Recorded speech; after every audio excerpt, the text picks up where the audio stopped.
initial draw? What kind of pulled you into public service? In 1984, a guy by the name of Jesse Jackson ran for public office. He ran for president. My grandmother was a delegate to the DNC convention in San Francisco. I went out there with her because she was raising me. And even though he didn't get the nomination, we came back to Indy, registering voters. I wasn't old enough to vote. I was 9, soon to be 10. Phone banking. And he looked like me. I looked up to him. He lost, but that was okay. He ran again 4 years later. But I still wasn't interested in politics per se. I heard about Iran-Contra. I heard about all these things. But in 1990, we wanted a Black history class taught at Manual High School. There was a lady by the name of Dr. Pat Payne who was on that trip in 1984. And she was working at IPS for the administration. I called her. I said, we're trying to get this Black history class. She said, all right, baby, get me 1,000 signatures. We'll see what we can do. My white friends helped me get the first 500, and then we got the rest. We had the first Black history class taught at Manual High School. Fast forward a year later, I got arrested at 17 outside of a mosque. Had no record. I was used to being stopped because I was tall. You know, I've always been tall. But I was arrested outside of a mosque. There were protests outside of the juvenile hall. The charges were dropped. But I went back to school. I was kind of a hero, you know. I still wasn't interested in politics like that. I knew about it. I was with my grandmother through osmosis, going to meetings, meeting with different people. And so I was on this activism track. Now, granted, you can fight the power, Blake, and take down the man when you don't have a mortgage. So I was a revolutionary in my head at 17. But later down the line, I started seeing this correlation between activism and what it takes to be a policymaker. So my initial thought was you needed outside agitation. Then I realized you needed inside instigation to produce great legislation. So they're complementary. So I had a failed attempt. I ran for school board. I failed miserably, super embarrassing. And I helped a few campaigns. I was my grandmother's campaign chair. I ran some judicial races and council races. And here we are. Also, music's played an enormous role in your life. Sure. What role did that play in shaping who you are now as a member of the United States House of Representatives? Well, I've always been into music. When my parents met, my mom worked at a record store when she was in college. My grandfather owned a disco. And so I always had these records. I listened to my uncle's records. And then I decided to be a rapper. And through my love of words, at that time, we used to battle rap. It was very important.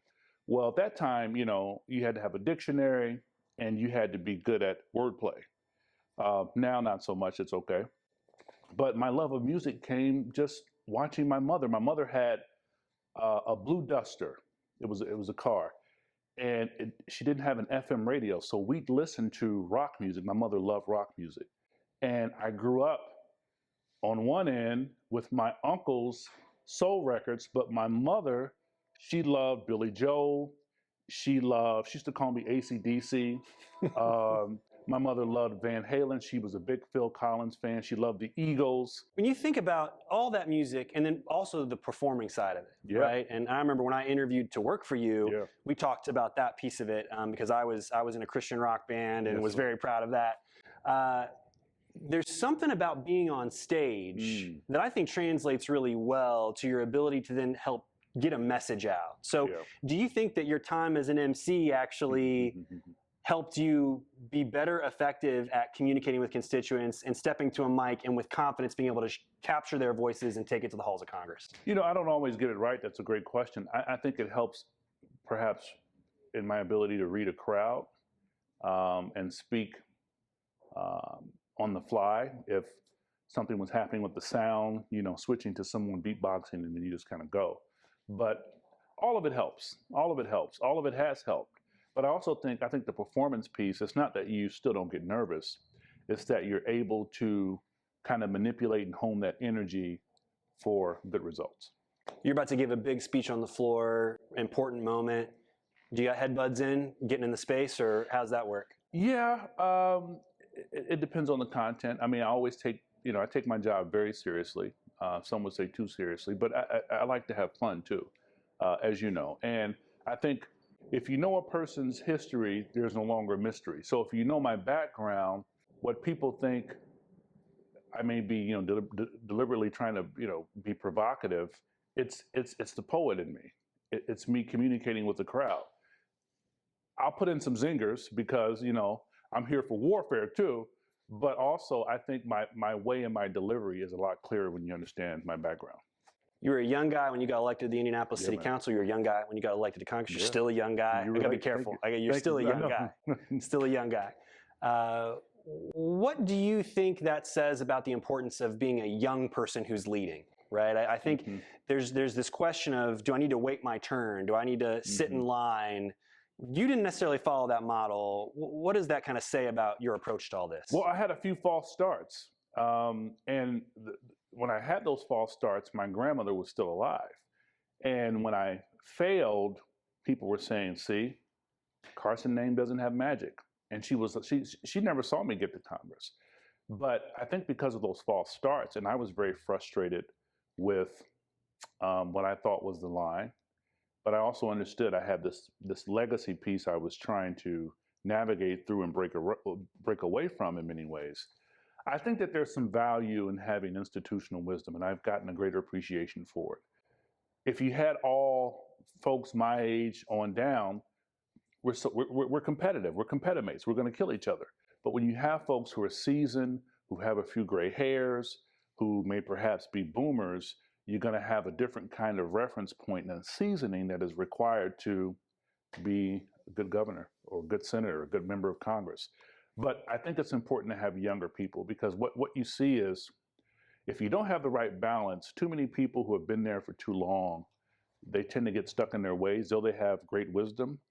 And I think when you have the ambition and passion that you have with the youth, you have fresh ideas, fresh inputs, and results that will help our future.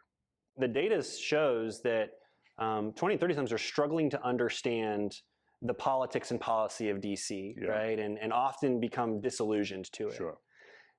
What is your message to them about what's happening in that building and how important it is and why they need to pay attention? I think if you're paying taxes, you should pay attention. I think if you're concerned about our government, you should pay attention. If you're concerned about your future, your career, your ambitions, you should pay attention. If you're concerned about the direction of our country, the misdirection of our country, you should pay attention. Most of the things that we do in our daily lives are the result of legislation. What was the first time like where you walked into the U.S. Capitol knowing that you were carrying with you hundreds of thousands of voices? A deep honor. I was humbled, but I also knew that it was showtime. It was serious business for me. I knew that I had to prove myself. And I came knowing that I had an election coming up the next few weeks. Yeah. And so I had to prove myself, get back to Indiana to show what I've been working on, and also run for re-election at the same time. But, every day I go to work and I see that dome, I say, thank God, and it's time to get to work. It's a deep honor. You've talked about growing up. You've talked about music. You've talked about the weight and responsibility of the work you do now. Right. How has your kind of definition of leadership changed over the course of your career? My leadership style, at least with Team Carson, we kind of worked with a flattened hierarchy, because I believe in producing other leaders and empowering folks and having this circle of leadership, if you will, though I'm very well aware of the expectation that is on me. But I think leadership is different. It depends on where you are. If I were working in a factory, I would be a different kind of leader, because the nature of the work would require me to be a different kind of leader. I think when you are at a tech startup, it requires you to be a different kind of leader. But I understand that political life is a life filled with lions, tigers, and bears. And so to the degree that you're there to do right for people and to be compassionate and to be caring, you have to understand that you are in a very Machiavellian environment.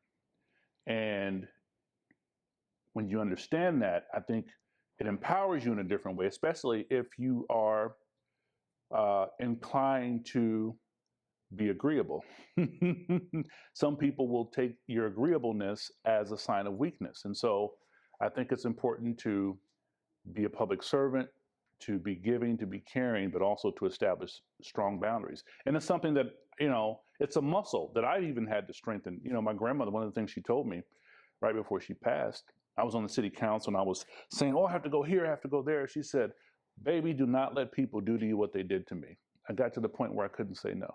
And that was an admission for her, and also knowing my personality of her telling me to establish boundaries. But, as you're seeing, when you're in this work and you're around people, you have people you look up to, but you see their humanity too. And in their humanity, you have to be mature enough to perhaps look past your own inclination toward judgment and recognize their humanity and their frailties, but still see the greatness in them to do good work for the people. One of the things that's always stood out about you to me, just having got out of college, come to the city, met you, worked for you all this time, is that you've always still been just down to earth, cared about the work you're doing, cared about the people around you, and wanted to make life better for Hoosiers and for Americans. Thank you. That's not an easy thing to do in a job, and we both share this now, a job where you are greeted by your title rather than your name. Absolutely. You're walking around the city, you are Congressman, right? How do you stay grounded? How do you stay André in the midst of all that noise? It can be a heady thing, a lot of self-talk, having good, strong people around you, having a good support system, having good family, good friends, having a good team who still respects you but can be very honest with you. I think there's a lot of self-talk because, I think your confidence can fuel you, but the job can be so heady, man. It's easy to start believing your own hype. The blessing is that I came in under a lot of scrutiny, as you know, and a lot of attacks and constantly being accused of being a terrorist. And, when you have those attacks constantly, it takes you down a bit, even if I wanted to get gassed up. And not saying we all don't get gassed up occasionally, right? Even if I want to get gassed up, there's always something else that, there's some attack or some troll or somebody trying to take me down. It's a part of the work. What's your advice to young people who are looking to make a difference to impact the people around them, impact the lives of their community? Find a campaign who shares your value system. If it's a Blake Johnson, if it's a Robin Shackelford, if it's an André Carson, volunteer. If you're passionate about EV stations, become that expert to that elected official. And when you volunteer, you've already built up a network of support. So when you decide to run, you may realize politics isn't my thing. I want to support and be in the background. But it at least allows you a chance to kind of get a sense of who you are as a person and where you fit into this political space. When you volunteer, it allows you to exercise your strengths, your weaknesses, build relationships, and also figure out who you are and where you stand in the political space. You've spent your entire political career representing Indianapolis. Yes, sir. What does the city mean to you? I love Indianapolis, man. It's one of America's best kept secrets. It's the Wakanda of the Midwest. Absolutely. Yeah, I love Indiana. The people make the city. We have a growing tech sector, as you know. We have so many great cultural communities that are popping up. Indianapolis, I put pound for pound Indianapolis against many major cities. We don't have a beautiful waterfront. That's all right. We're working on it. When you're in the city for a week or two, so many people come here and they say, wow, I never knew. We're still the amateur sports capital of the world. We have so much going on, but the people make the city. I love the people more than anything. It's been a tough year for a lot of different reasons, a lot of different range of experiences for folks. What's the lesson that you hope we all take away from this time of what's become isolation, challenges for your business, challenges for family, public health, all that? What should we distill this to? Gratitude, appreciation, being appreciative of the fact that we may have a roof over our head, friend to call, relative to call, a parent to call, a kid. Just being appreciative and having that much more gratitude. I know for me that's the case. For others, I can't speak to it, but I think having a deeper appreciation for being alive and being blessed, man.